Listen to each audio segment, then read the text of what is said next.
standing here very close to where you lived as a boy. Yes, that's right. I lived in the house opposite, 8 Walton Terrace. This terrace was known as Gaffer's Row to everyone. The manager of the colliery living at one side and the chief engineer at the other. And between the houses were those of the officials of the colliery. What did Walbottle mean? Well, it was the house on the wall, actually. The houses on the wall. Firstly, it was related to Walbottle, which is about 1.5 miles distant from here. But being north, of course, when these houses were built, they adopted the name North Walbottle. Right. So it was built up around the need to support the colliery. That's right. The colliery, it was established in 1891. A small shaft which was sunk, which was called the Old Fred Pit. And then in 1893 and 94, the main shafts were established. And of course, at that time, they wanted to recruit the best of the labour. The North Walbottle Colliery had been formed, and the village of North Walbottle was built to accommodate the miners who were coming into the area. And then there were a number of collieries over the years. Well, not in this area in particular. The first colliery in North Walbottle, in fact, it wasn't known as North Walbottle then, of course, was the Coronation Colliery, which is about 1 mile distant from the North Walbottle Colliery itself. Tell us about the Busty Colliery. That produced good coal, didn't it? That's right. It was very soon established as a shaft which was producing very good coal. And in fact, it won an award in London in competition with other collieries throughout the country. And then, of course, it was notable for having supplied the coal for the steamship Mauritania, which acquired the Blue Riband. And how many people would be employed then by the collieries? Ultimately, there were 1,300 employed at North Walbottle.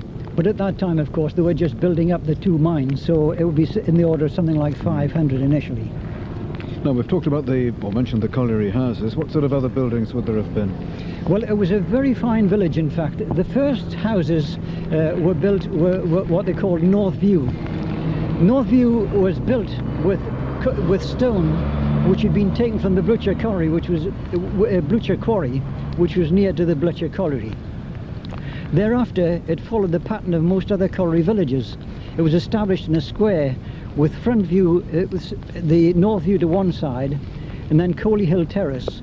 And then, of course, thereafter there was North View, South View, and West View. Before that time, there were houses built for the Coronation Colliery called Coronation Row, and there was also a little chapel which they built. And in fact, this was used as a schoolroom too, for children of all denominations. Now, in the book, you mention a Mr. Roy from Blackfriars, who I think was quite an entrepreneur, wasn't he? That's right. Indeed, he was an entrepreneur. There were many traders who came out to this area. There was Fish Annie, who came from Cullercoats. There was Coffee Johnny, who was a notable character, who was a tramp. But Mr. Roy, he came out into this area, and in competition with other street traders, he was quite different. He had his horse and his cart, of course, and on the back of the cart was a wicker basket. People wondered what was in the basket. In fact, there were pigeons, because as he called at the various houses, he used to take the orders from the ladies of the house, and then he wrote the order on a piece of paper, tucked it into a ring on the pigeon's leg, and sent it back to Blackfriars. And of course, this gave him a distinct advantage over other traders, because he was able to supply the goods much quicker than anyone else. And those other names, I mean, Coffee Johnny's got a well-known character. He's a well-known character, yes, indeed. But there was a lady which features in the book, a Mrs. Allen, and her husband was a trader too, and he was very well known. It was said that when he shouted out his wares at North Walbottle, he could be heard as far away as Westerhope, which is about 1.5 miles distant. And then there was the serial murderer, more infamous person. That's right, Mary Ann Cotton.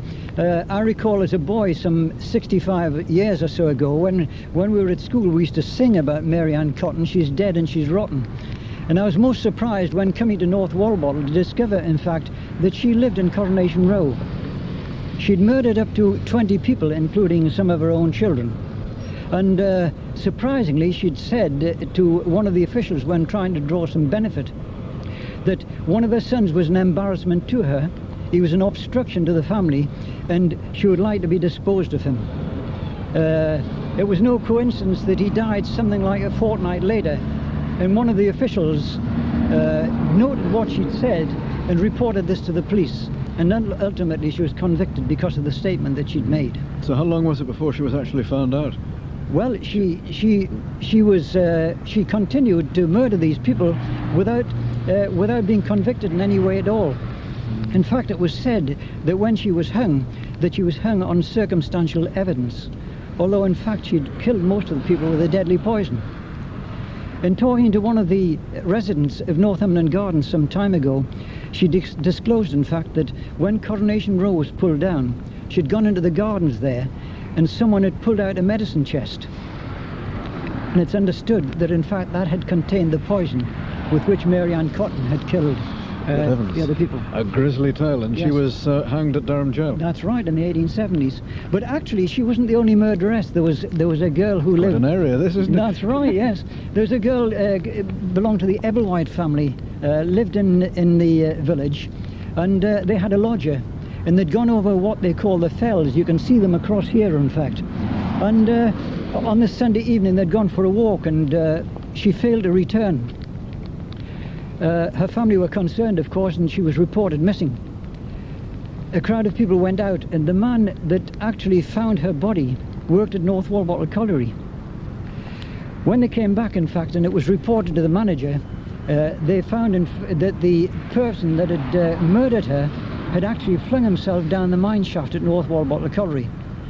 And the only thing that the manager could say about it was, why on earth didn't he throw himself down Throckley pit shaft? Because that's where he used to work, not here.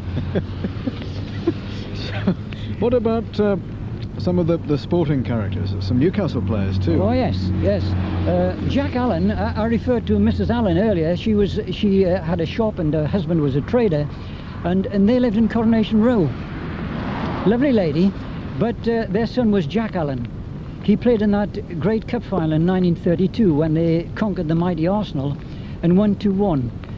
And people talk about the winning goal to this day because there's been many films made of it, and it appeared that when the ball was crossed over by the inside right, Richardson, before Jack Allen scored, they say that it crossed the line. And there have been many arguments in pubs and everywhere else about that most controversial goal. And then, of course, there was Bobby Corbett. Now, Bobby was born in the village here, a very likeable character, known by many people, and he played for Newcastle United in the early 50s, and he had his cup medal as a result. And I'm glad that you've referred to Bobby, in fact, because whilst notabilities like Joe Harvey and Jackie Milburn and others have received a good press when they died, very little was said of Bobby Corbett, who was a most amiable, cheerful character, and he'll be long remembered by people who lived in North Walbottle. So what led to the demise of the village? I mean, there's not much left to see now, is there? Well, it was the closure of the colliery in 1968. Actually, the colliery need never have closed because there were plentiful reserves. The coal, as you can understand, it actually stretched out as far as Woolsington from here. And in fact, the main reserves were under Woolsington Airport. But you can understand, of course, that they couldn't exploit those reserves because of the problems that it would cause in terms of the subsidence. And so it closed at that time. It was hoped that the village might remain because it was quite outstanding, really. A great atmosphere within the village, very friendly, very friendly indeed. But it seemed that the Newcastle Council were very keen to build further houses here. So they moved the people out.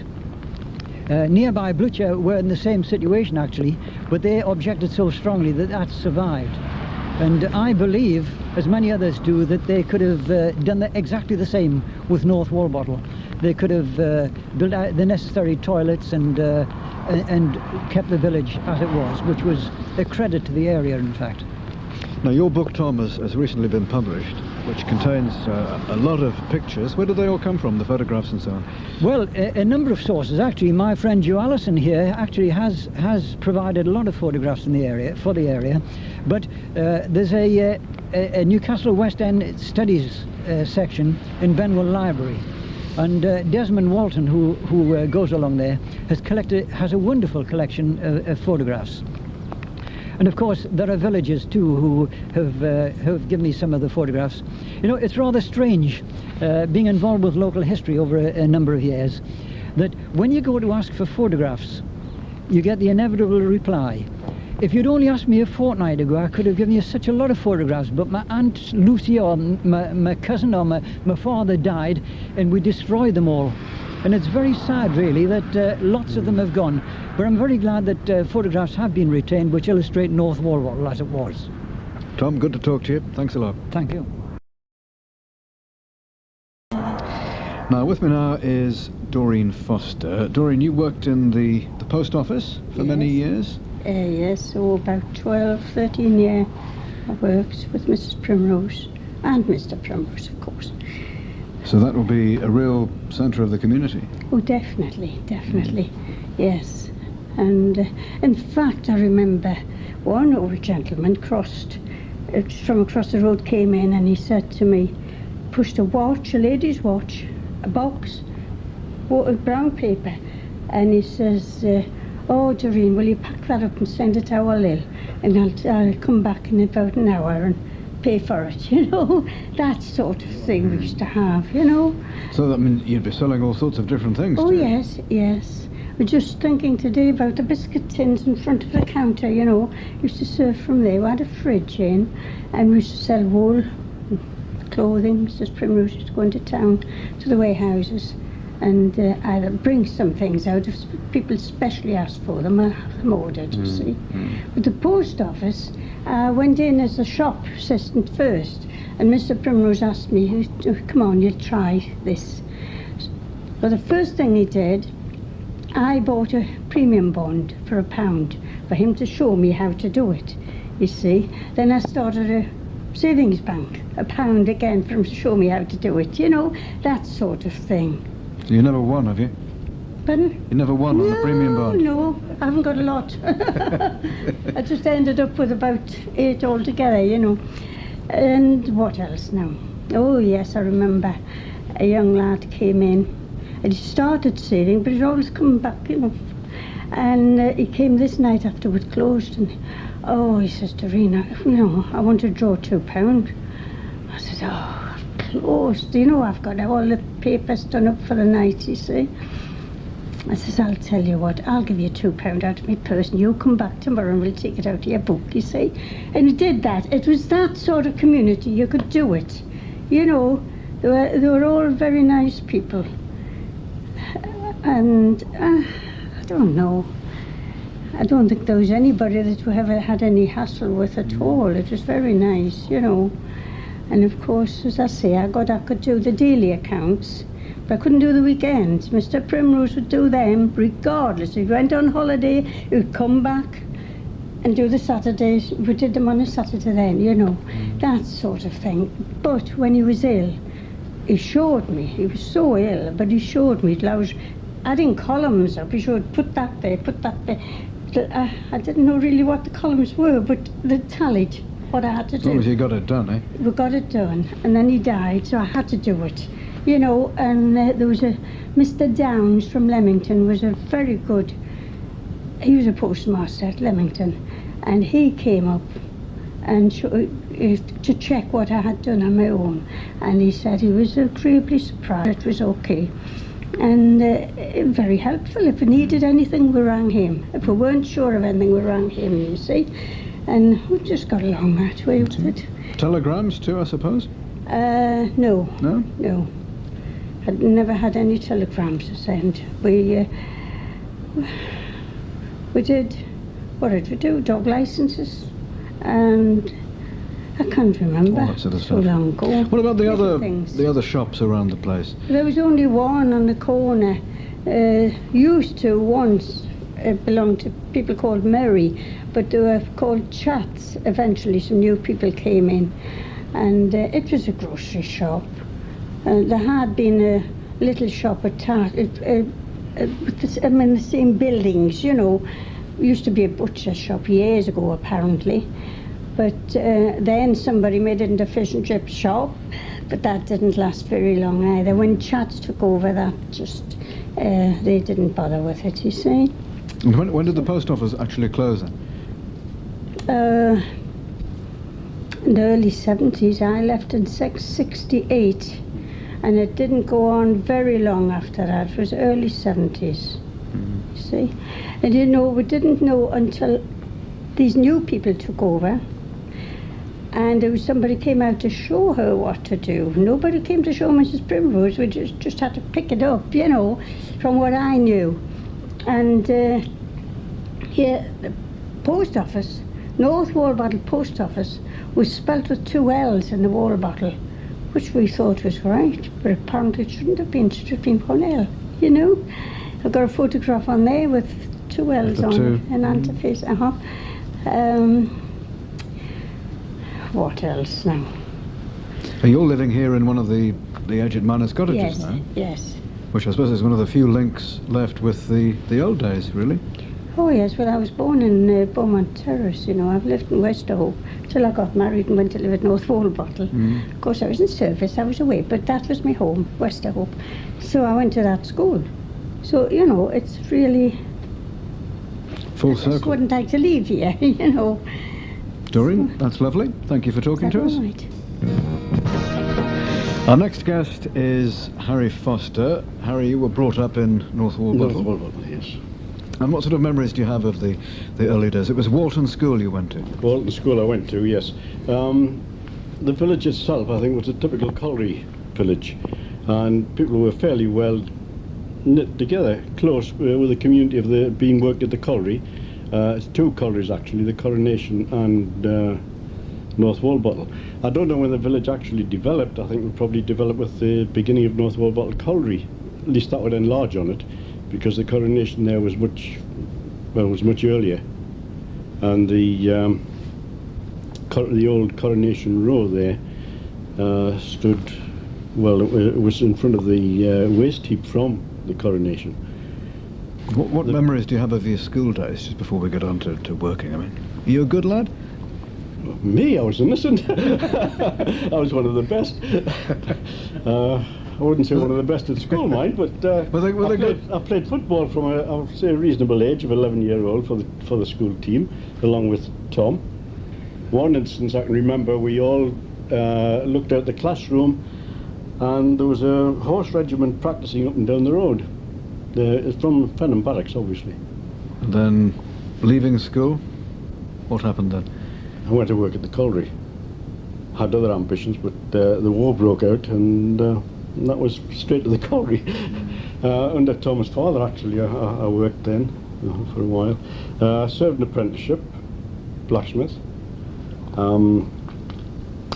Assistant blacksmith foreman at 23, and then I was foreman for a few years before it closed. Well, then I think that when the colliery closed, the village closed. There was nothing much left then. Any enthusiasm had gone, and people dispersed, and as you know, the whole thing's gone now. Other than Claverton Street, that's the only one left. And what about, I mean, where you live here now? These were quite prestigious houses, weren't they? Yes, actually, Northumberland Gardens, private houses, everybody had them, so forth then, but they are actually working men's dwellings. Now, I don't know what the reason was that for, but the majority were working men. There were no professional people in the gardens at all in the beginning. I mean, my grandfather lived just across the road from where I am now.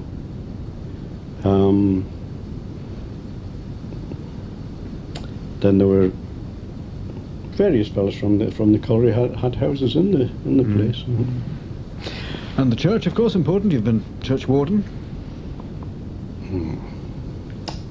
Yes. I didn't really get involved with the church until, 25 years ago? That was when David Parker was here.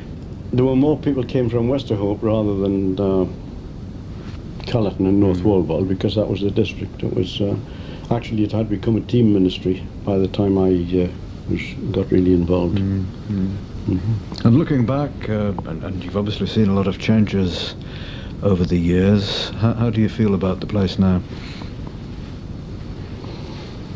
Well, thinking back, I would rather it had stayed as it was, because we were, out in the country. It was a country village, really. Going back to when I was a youngster, I mean, we had the quarry to play in, which is now Greenway, more or less, runs parallel. No, we had lots of excursions down to the Dean down at Throckley. So good days to look back on. Yes, yes. But the people that I went with, I would say, and played with at school have all dispersed and gone, various places. I mean, what sticks out really in the village is we had Bobby Corbett, who won a... Yeah, we heard about him before. Yes. Yeah. Oh, you heard about him. Don't go no further. Do you know about his brother? Oh, tell us about his brother. George. Yes, well, Tom played football with George, and he went to play for West Brom. So, famous names. Oh, famous names, yes. Harry, thank you very much. You're welcome. So the programme this afternoon coming from North Walbottle, and our next guest is Lorna Wilson. You were born and bred I was, yes. here? Yes, many And, years ago. We were talking with Tom before and mentioned Coronation Row, That's right, where you lived at one time. Yes, I was born number 3 Coronation Row. It was a very hot summer, I'm led to believe, and Mum being in labour in the middle of June, and also we had an air raid that night. And not only had Mum to contend with delivering me, they were wondering whether to move her or not because of this air raid. And that's how I came into the world, yes. 55 years ago, I'm not ashamed to say it, come June. So happy memories growing up Oh, then? very much. It was a kiddie's paradise here, really. I mean, we played where, in retrospect now, where we shouldn't ought to have played, but we knew this. Along the back of the houses, the full length of the stone cottages we lived in, the rest of the village was brick. We were in stone back-to-back cottages, and the full length of this row was the slag heap from the Coronation Pit where Dad worked. At the, it would be the northern end. It had a very good surface. It was rather flattened out from top to bottom. It had a nice flat surface. The thing being, we used to go up there with little shovels, hand shovels, sit on them with the handle facing forward. That was the rudder, if you like, and we used to skim down there at what we thought were terrific rates, and I always had lovely clean socks and knickers, white, brilliant white every day, and I think I must have gone in looking absolutely black. And where have you been? Oh, just playing about, but of course Mum knew where I was. I'd been skimming with the rest of the village children just about on the end of the slag heap, and it was tremendous. Happy days then. Happy days. We used to play in the pit yard where we weren't supposed to play, and you were chased from time to time. There was a chap worked in the winding house. He always wore blue overalls. We called him Blue Bottle, and he had a wooden leg. We didn't know he had a wooden leg, we just knew he had a limp. And he would chase us, and it was just as if miraculously the last one of us would climb over the wall panting, oh, we've nearly been caught. And it wasn't until not so many years ago, actually, my dad told me this chap used to get bored stiff between bringing the miners up, sending the miners down in the shaft, and this was an absolute joy to him, pretending to be mad at these kids from the village chasing us. He never caught us, but he nearly did every time, and I think we sort of released his boredom, actually, but at the time we thought we were going to be murdered if he caught us, Now these houses were known as something different, weren't they? The Ad Ras. Dad always said the Ad Ras, yes, and we never called it North Walbottle. It was always High Pit. Not really High Pit, it was usually the High Pit. Why? I don't know. Tom Blaine, the local historian, can probably put you better on that. But it was the Ad Ras, and seemed a separate entity actually to the rest of the village. We had the Coley Hill kids, the gang there, and we had the Ad Ras, or Coronation Row children, and it was 2 sections. And on bonfire night, it was, you had to pinch one bonfire or smash it up, and then they came across and they invaded ours. Otherwise, we all went to school together and we're very happy we played, but it was 2 separate little bits there, Coley Hill and us. And we were never allowed to come up here to the gardens. We called this the allotments. We never really referred to it as Northumberland Gardens, because we were the peasants, if you like, I would think, and we were chased if we came into the gardens, other than maybe to buy produce. They sold apples, they sold potatoes, things like that, flowers, and you'd come up for a shilling worth of flowers for Mum and get this massive bunch of tulips. I can remember just around the corner here, they seemed to be about 5 foot tall then, and a lady, Miss Rutherford, had rows and rows of them, and she almost let you choose which ones you wanted. But that was the only time we as children were really welcomed into the gardens, because of course apples were scrumped and this sort of thing. There were lots of apple trees about, and we weren't very accepted around here then. Fortunately, it's quite a bit different now. Yeah. Your father worked in Coronation Colliery? He did, yes. And what did he do? He was obviously a miner, deep underground. He never liked working in the mine. He was a very good drawer, actually, and was encouraged by a teacher in Walton School, where we all went to as children, to draw. But unfortunately, Granny couldn't afford this, So Dad had to go into the mine with the rest of his brothers. He came out for a while because he used to sort of get claustrophobic. He came out and he worked in the lamp cabin for quite a while, where he maintained the miners' lamps. There's one up there. He maintained the miners' lamps for some time, and then he went back underground for a while. But eventually he had to come out because of his nerves, and he got a job elsewhere, outside, which was much better for him. Yeah. And how about you? You've always stayed in the area.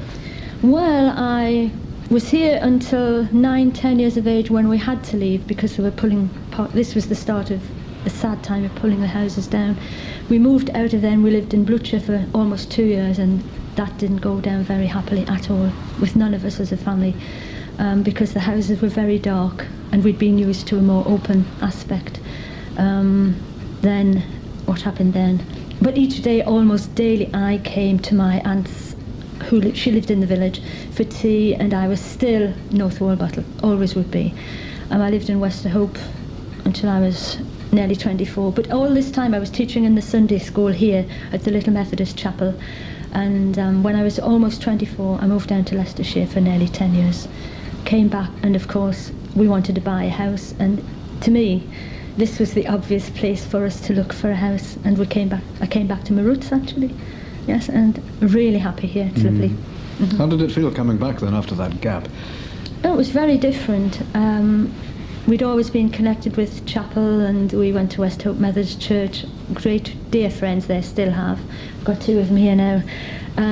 But it was never the same coming back, because obviously people you were really friendly with, and still were, but they had made other friends too.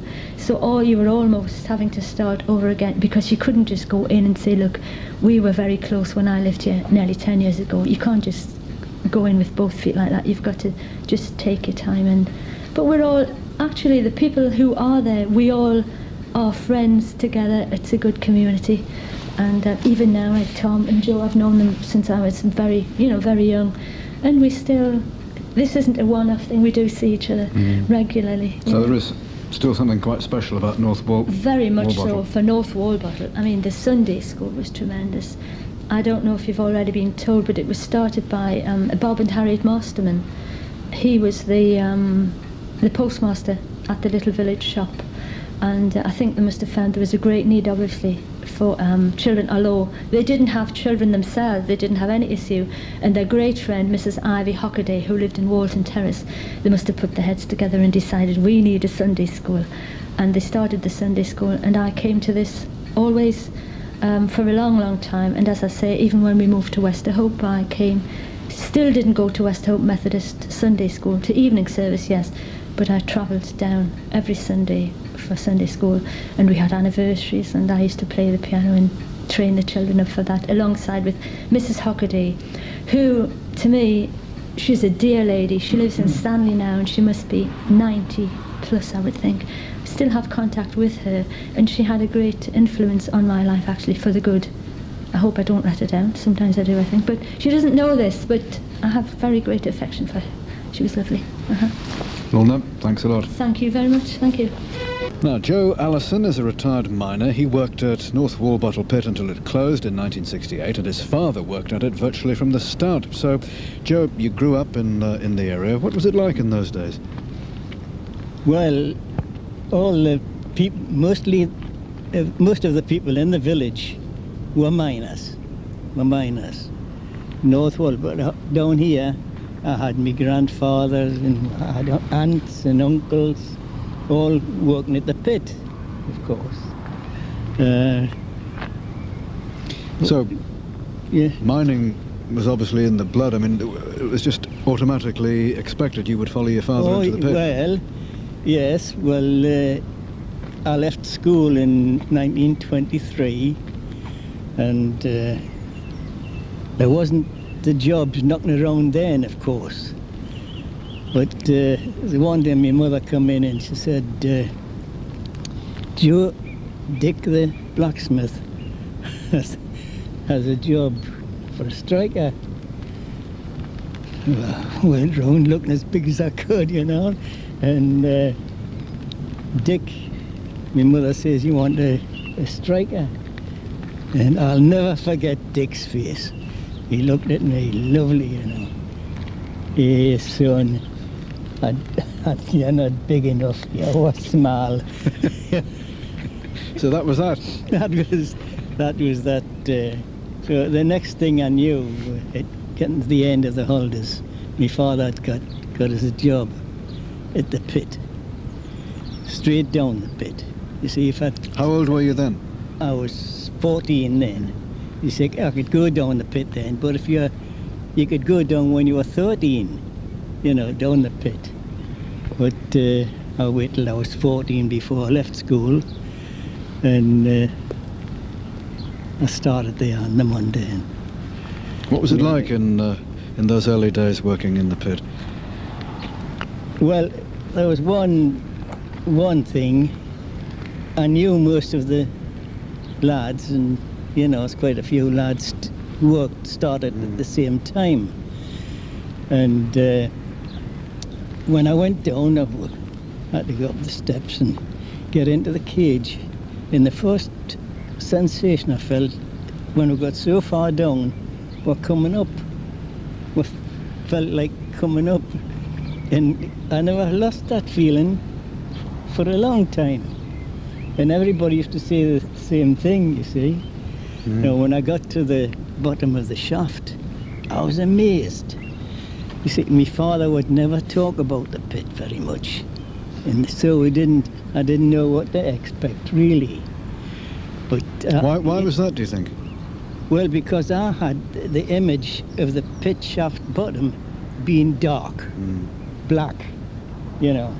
I knew it was dark where you had to use lamps, but I never, when I got down to the shaft bottom, it was all lit up, electric lights, big, high jobs. And why do you think he didn't talk about it too much? Well, there was something about, you know, my father, I think, worried. A lot of men the same way, the families at those times. You see, pit work and the system of pay wasn't good, because in the system they had what we called cables. They went in every quarter of the year. Now you're put in the hat and pulled out, and you had certain places in the pit where you had to work. Now one place you worked in, the coal could be worked easy. Another one, and you know, good firm top, so and bottom. But another cable you got could be the opposite. And you had to make your money, and it was much harder to get, you see. And that was one thing about piecework I never liked. That all went away when I finished, before I finished, you know, that because everybody was getting the same wage. But the funny part of it, when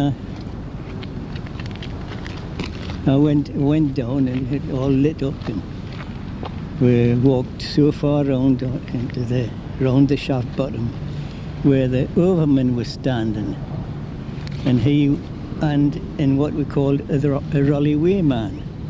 That was one of the jobs on the tubways. And the overman says to a chap standing next to him, "Take him around to the trapdoor, Jimmy." So he took us around to the trapdoor. That wasn't very far from the shaft bottom, really. It was just like around the corner. And there was doors, you got doors in the pit to direct the air. You see, if you want the air to go that way, you put a door. Some were wooden doors, and others were just canvas doors. See, canvas doors.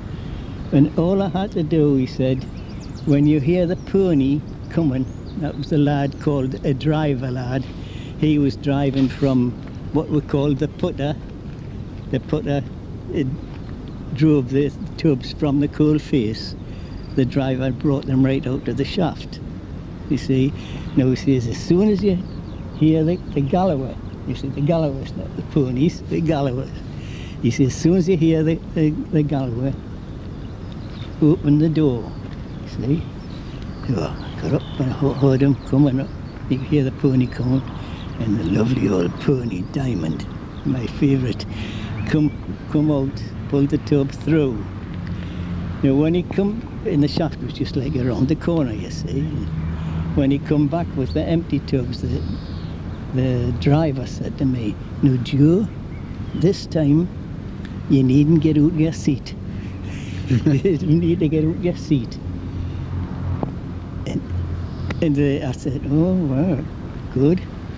And the next time he come out, he said, "Just sit there and Diamond will open the door." Diamond pushed the door open. Oh, he's a lovely pony. Black and white, you know, white patches on him. I loved him. And yeah, the pony was something of a, you know, he'd make your job hard because there was some awkward. But it was marvellous what they learned, you know, the pony. So you'd have done a few different jobs over the years, I suppose? Did nearly all the jobs except the gaffers. Never gaffer's job.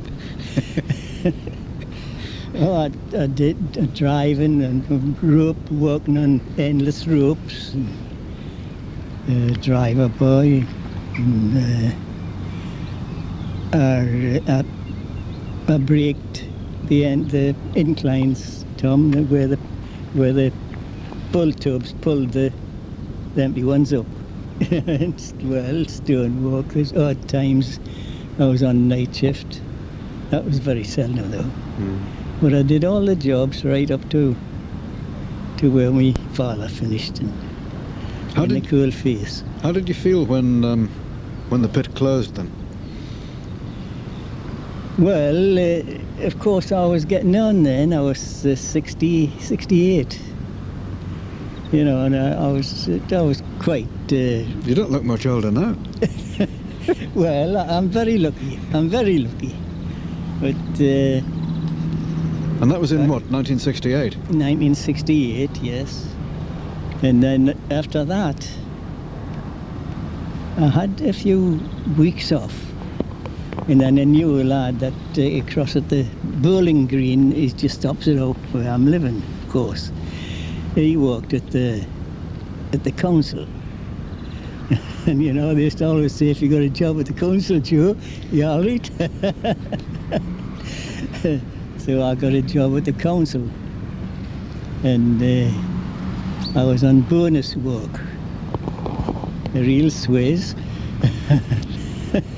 And I made more money there than I ever did at the pit. And I could get my job done in 3 days. Joe, thanks a lot. Good to talk to you.